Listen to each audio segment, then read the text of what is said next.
जिन दिनों अगस्तस केसर रोम का शासक और महान हेरोदेस यहूदिया का राजा था, परमेश्वर ने नासरत शहर की एक कुंवारी के पास जिब्राइल स्वर्गदूत को भेजा। उस कुंवारी का नाम था मरियम। भयभीत ना हो मरियम, तुझ पर परमेश्वर का अनुग्रह हुआ है। तू गर्भवती होगी और एक पुत्र उत्पन्न होगा और तू उसका नाम यीशु रखना। ये कैसे हो सकता है? मैं तो कुंवारी हूँ। पवित्र आत्मा तुझ पर उतरेगा, इस कारण वह पवित्र बालक परमप्रधान परमेश्वर के पुत्र कहलाएगा और उसके राज्य का कभी अंत ना होगा।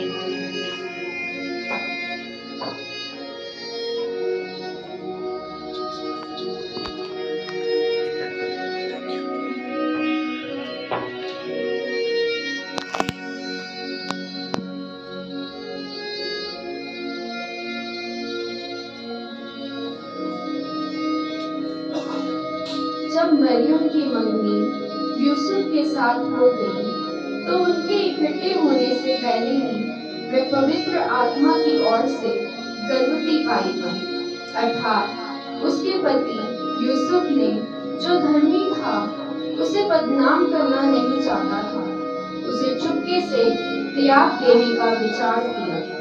जब वह इन बातों के सोच में ही था, तो प्रभु का स्वर्गदूत उसके स्वप्न में आया। हे यूसुफ, दाऊद की संतान, तू अपनी पत्नी मरियम को अपने यहाँ ले आने से मत डर, क्योंकि जो उसके गर्भ में है वह पवित्र आत्मा की ओर से है। वह पुत्र जनेगी और तू उसका नाम यीशु रखना, क्योंकि वह अपने लोगों का उनके पापों से उद्धार करेगा।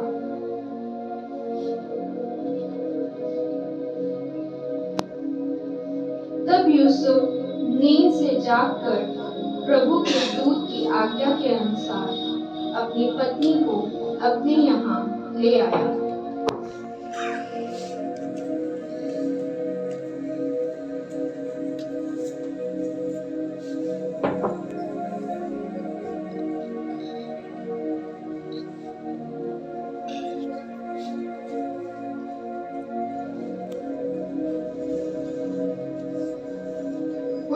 में अगस्तस केसर की ओर से आज्ञा निकली कि सारे जगत के लोगों के नाम लिखे जाएं, और मरियम अपने मंगेतर यूसुफ के साथ नाम लिखाई के लिए यहूदिया के नगर बैतलहम गई।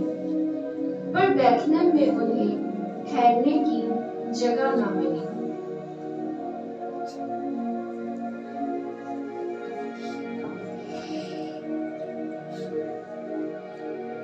उन्हें केवल गौशाला में ही जगह मिल सकी।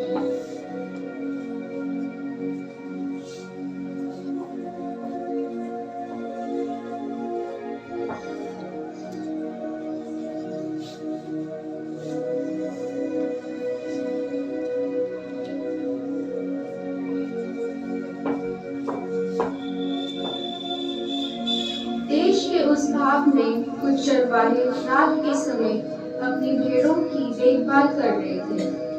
तभी प्रभु का एक दूत प्रकट हुआ और प्रभु के तेज ने उन्हें घेर लिया। आज दाऊद के नगर में तुम्हारे लिए एक उद्धारकर्ता जन्मा है, अर्थात मसीह प्रभु।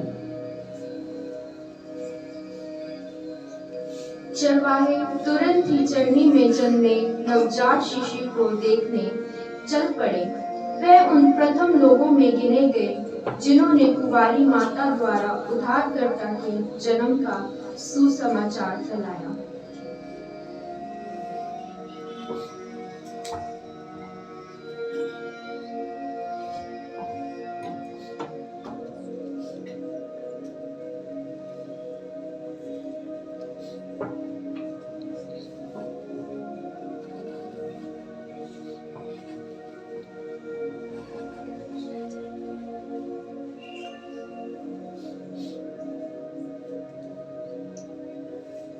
और पूरब देश से कई मजूसी तारे का पीछा करते यरूशलेम में आकर पूछने लगे,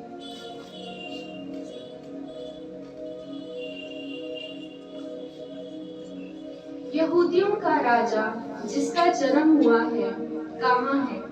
क्योंकि हमने पूर्व में उसका तारा देखा है और उसको प्रणाम करने आए हैं। ये सुनकर हेरोदेस राजा घबरा गया और उसने शास्त्रियों को इकट्ठा करके मसीह के जन्म के बारे में पूछा। तो उन्होंने उससे कहा, यहूदिया के बैतलहम में, क्योंकि भविष्यवक्ताओं के द्वारा यह लिखा है। तब हेरोदेस ने मजूसियों को बैतलहम भेजा।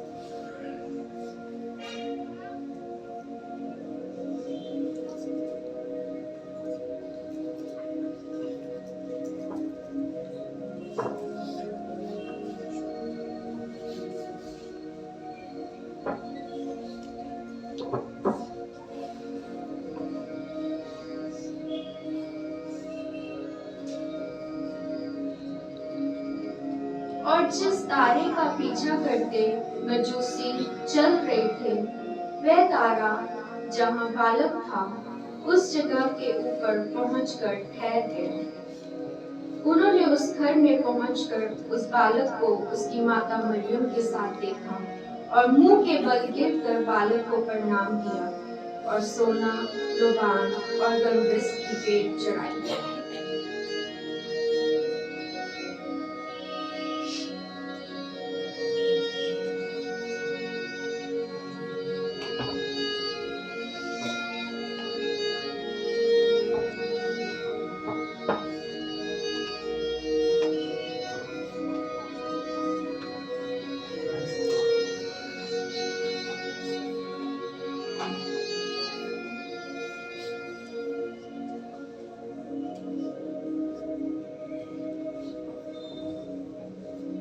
जब यीशु 12 वर्ष के हुए तो मरियम और यूसुफ उन्हें फसह के पर्व के लिए यरूशलेम ले गए। लौटते समय उन्हें लगा बालक यीशु उनके साथ है, पर यीशु पीछे ही छूट गए थे। उन्हें ढूंढने के लिए वापस शहर लौटे और तीसरे दिन यीशु को आराधनालय में धार्मिक गुरुओं के साथ वार्तालाप करते पाया। बेटा, तुमने हमारे साथ ऐसा क्यों किया? तुम्हें ढूंढते ढूंढते तुम्हारे पिता और मैं कितने चिंतित थे। आप मुझे क्यों ढूंढते थे? क्या आप नहीं जानते कि मुझे अपने पिता के भवन में होना अवश्य है?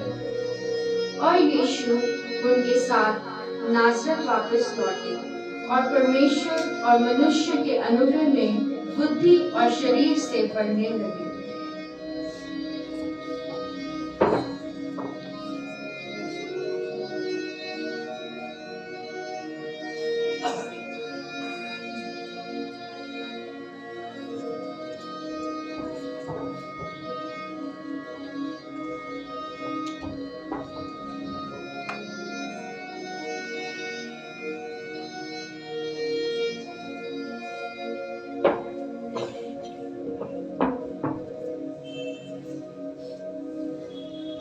लगभग 30 वर्ष की आयु में यीशु ने अपनी सेवा आरंभ की। यीशु यरूशलेम में यहूदियों के पर्व में गया।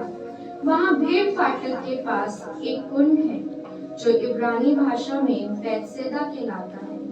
उसके 5 ओसारे हैं, उनमें बहुत से बीमार, अंधे, लंगड़े और सूखे अंग वाले पड़े रहते थे। वहाँ एक मनुष्य था जो 38 वर्ष से बीमारी में पड़ा था। यीशु ने उसे पड़ा हुआ देखा और जान लिया कि वह बहुत दिनों से इस दशा में पड़ा है। क्या तू चंगा होना चाहता है? हे प्रभु, मेरे पास कोई मनुष्य नहीं कि जब पानी लाया जाए तो मुझे कुंड में उतारे, परंतु मेरे पहुंचते पहुंचते दूसरा मुझसे पहले उतर जाता है। उठ, अपनी खाट उठा और चल फिर। वह मनुष्य तुरंत चंगा हो गया और अपनी खाट उठाकर चलने लगा।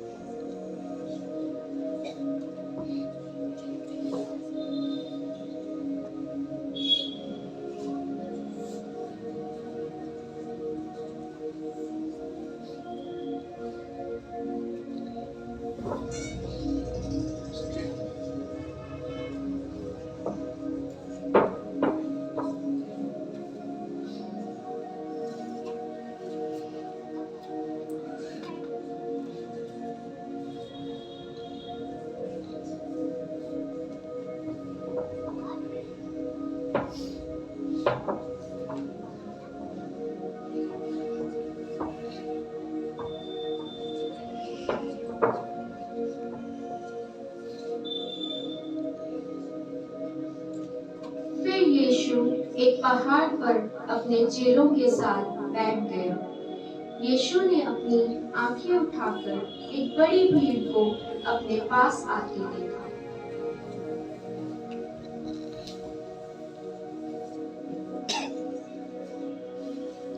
हम इनके भोजन के लिए कहाँ से रोटी मोल ले आए? उसने फिलिप्पुस को परखने के लिए ये कहा, क्योंकि वह जानता था कि वह क्या करेगा। सबको थोड़ी थोड़ी रोटी खिलाने को 200 दिनार भी कम पड़ जाएंगे। उसके चेलों में से शिमोन पतरस के भाई इंद्रियास ने उससे कहा, यहाँ एक लड़का है जिसके पास 5 रोटी और 2 मछलियाँ हैं, पर इतने लोगों के लिए काफी नहीं है। लोगों को बिठा दो।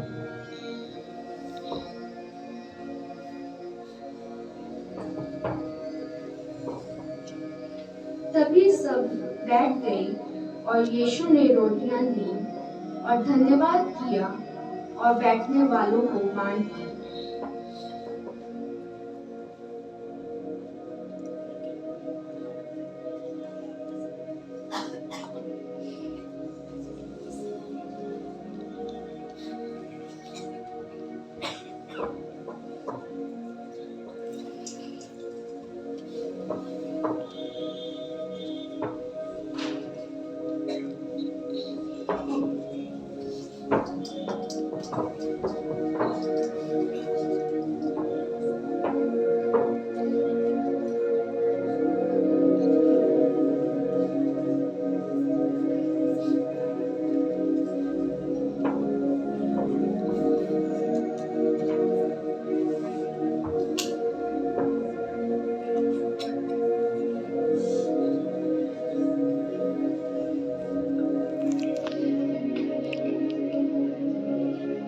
भोर को यीशु मंदिर में आए।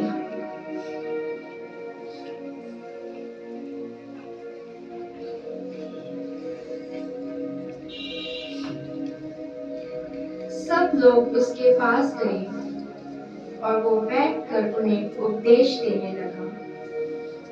तब शास्त्री और फरीसी एक स्त्री को लाई जो व्यभिचार में पकड़ी गई थी और उसको बीच में खड़ा कर दिया। हे गुरु, ये स्त्री व्यभिचार करते हुए पकड़ी गई है। व्यवस्था में मूसा ने हमें आज्ञा दी है कि ऐसी स्त्रियों पर पथराव करके मार डालो। अब तेरा क्या कहना है? उन्होंने यीशु को परखना चाहा ताकि उस पर दोष लगा सके, पर यीशु झुककर उंगली से भूमि पर लिखने लगा। जब वह उसे पूछते ही रहे तो उसने सीधे होकर कहा, तुम में जो निष्पाप हो वही पहले उसको पत्थर मारे। और फिर झुककर उंगली से लिखने लगा। पर वे ये सुनकर बड़ों से लेकर छोटों तक एक एक करके निकल गए और यीशु अकेला रह गया और वो स्त्री वहीं खड़ी रही। यीशु सीधा हुआ। वह कहाँ गए? क्या किसी ने तुझ पर दंड की आज्ञा ना दी? किसी ने नहीं प्रभु। मैं भी तुझ पर दंड की आज्ञा नहीं देता। जा और फिर पाप ना कर।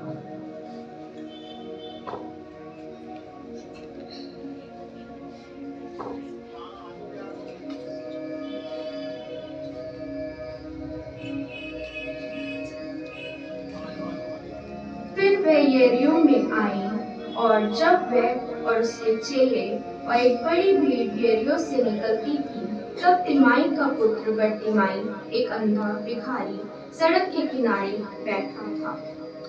हे दाऊद की संतान, यीशु मुझ पर दया कर।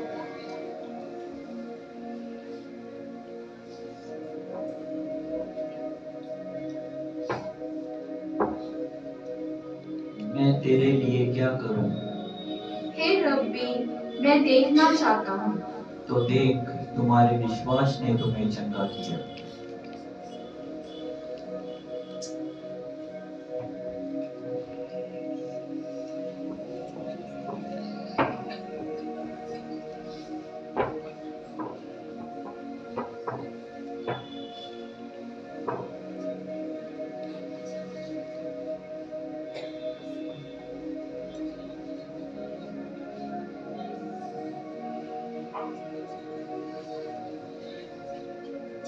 अख़मीरी रोटी के पर्व के पहले दिन यीशु और उसके चेले एक नगर में पर्व मनाने गए।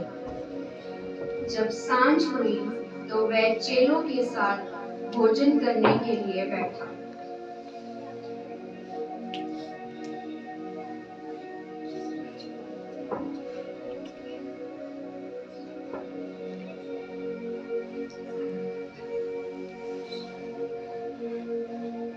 जब वह खा रहे थे तो यीशु ने रोटी ली और आशीष मांगकर तोड़ी और चेलों को दी।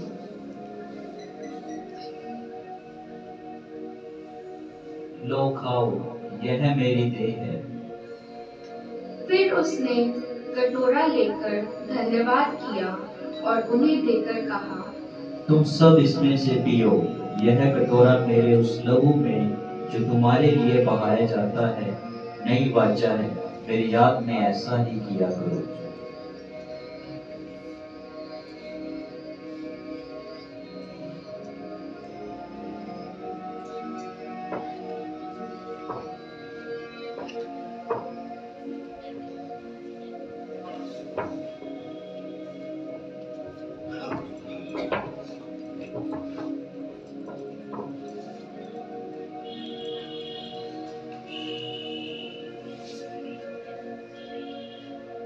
तब यीशु को उसी रात पकड़वाया गया।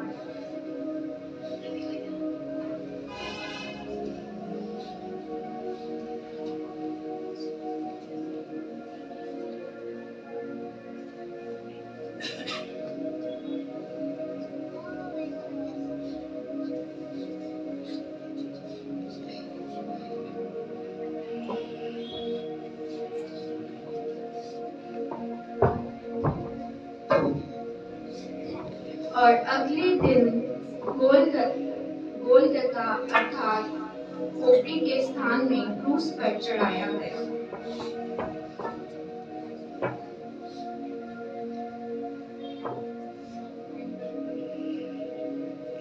हे पिता, मैं अपनी आत्मा तेरे हाथ में सौंपता हूँ। जब यीशु मर चुका था तो एक सैनिक ने बर्छे से उसका पंजर पीटा।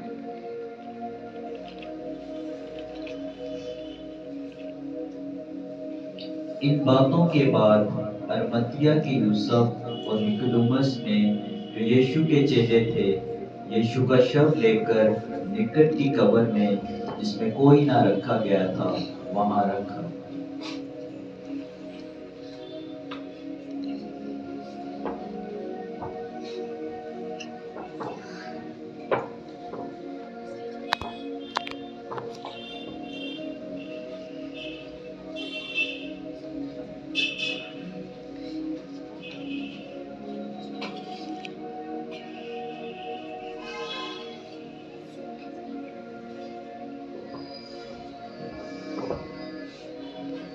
सबत के दिन के बाद सप्ताह के पहले दिन एक स्वर्गदूत स्वर्ग से उतरा और पास आकर पत्थर को लुढ़का दिया।